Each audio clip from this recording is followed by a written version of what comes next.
I always like to run Maze of the Minotaur out in some way whenever I showcase a build because it's just a good way to show how it feels running and how a build feels on a single target of a relatively decent-sized boss, the Minotaur in this case.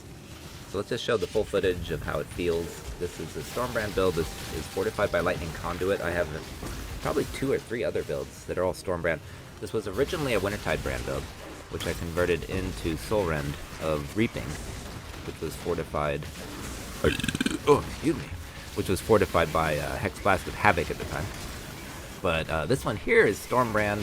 I went back to Stormbrand, converted away from the Wintertide brand.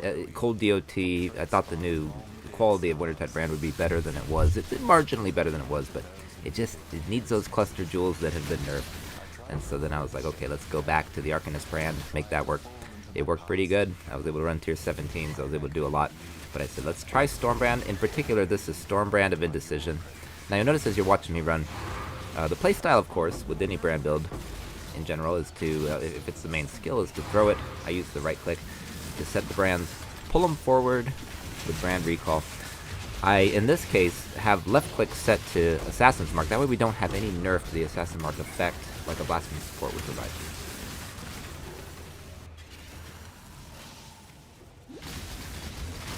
Okay, Minotaur went down quick. Yes, I know, I grabbed a shrine. And so I want to showcase a few other pieces of footage.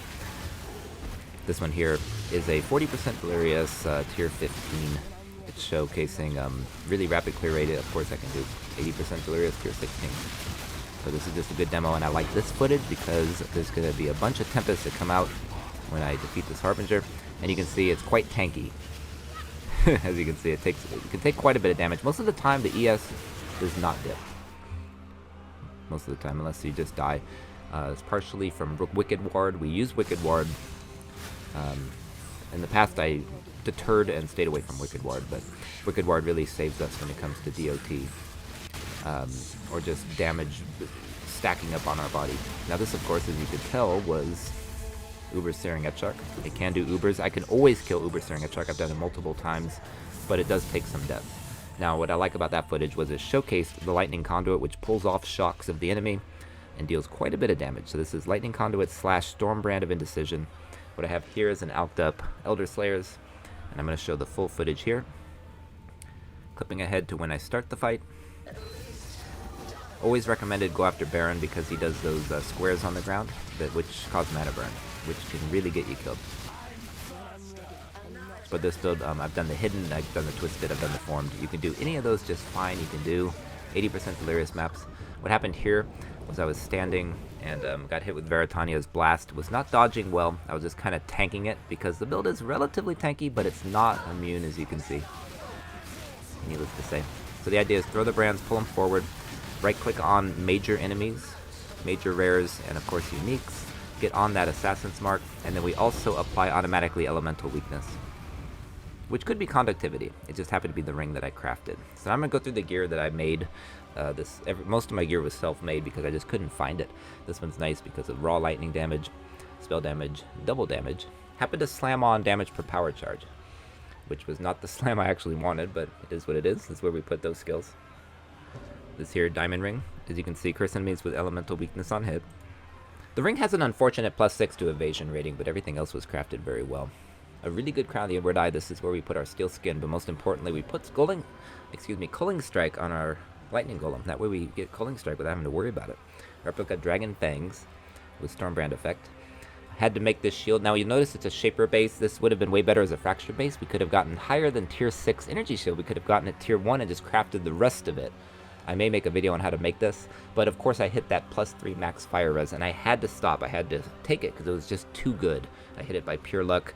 In the process of trying to hit, Socketed Gems have less reservation, because with that, I would have had even less mana burn, and I could have maybe squeezed on some kind of additional aura of some kind.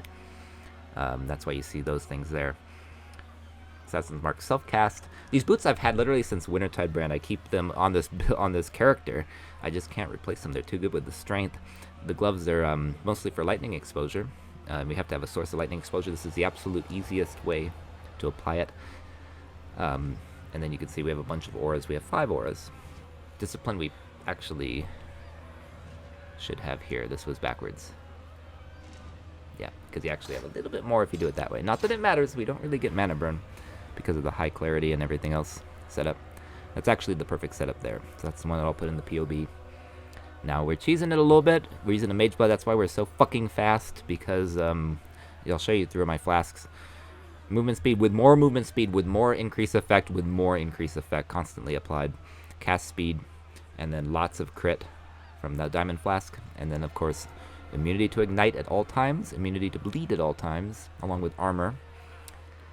And a bottled faith is the only thing that we actually apply because that gives us more crit, and then consecrated ground and more damage. And then here's the last ring. It's a crit ring. I made it myself, of course. Same story. I did it with an Awakener orb because we wanted the double crit. We wanted, crit and crit multiplier. Here's our body armor. I actually have a video on making this, and somebody in the comments said, "Why don't you put a tempering orb, or excuse me, a tailoring orb?" And I did it, and then I had to re-fucking socket it, but it's fine. It actually did make it a little bit better. Here's the gem setup. You might have noticed level 30 Stormbrand of Indecision, which is really nice, getting that higher level. That's why we use Empower. You can use Awaken Empower, but it's unaffordably expensive. And here's where we put our Lightning Conduit, Awaken Spell Echo, Awaken Lightning Damage, and then this is our second source of power charge. We do it from the Assassin's Mark, and then we get it from power charge on crit with Lightning Conduit. 5 auras. Let's look at the passive tree. You can look through it generally. I'm just going to show the key nodes. Wicked Ward. Maybe we don't need it anymore because of the Mageblood. I'm not sure, but I still take it. Chaos Inoculation, of course. Runebinder. Zealot's Oath, which is mandatory if you're CI. I put Basics of Pain and Pressure Points. This is actually new. This was not on there for most of the build existence. And then we have this Source of Blind here, Lightning Penetration, and Shock Effect. Here's how we can squeeze on as many auras as we do. The Wrath, small cluster node. And then Watcher's Eye, of course, a third line revolving around lightning damage with Wrath would be even better, but mostly we want ES on hit, faster start of ES recharge with Discipline. We use this defensive Bastion of Elements, Shaper of Storm, so we just shock 100% guaranteed all the time. And more Lightning Ailment effect, and then the very important Mastermind of Discord, which increases the constant lightning exposure that we apply, which is why we don't really need Conductivity. We use Holy Weakness. You could use Conductivity instead. You don't really need both. Here's the charms. I'm going the charm route. I went that route. You can see I have a source of frenzy charges. I have this reservation and then a little bit extra ES. Taking it off, a little bit painful.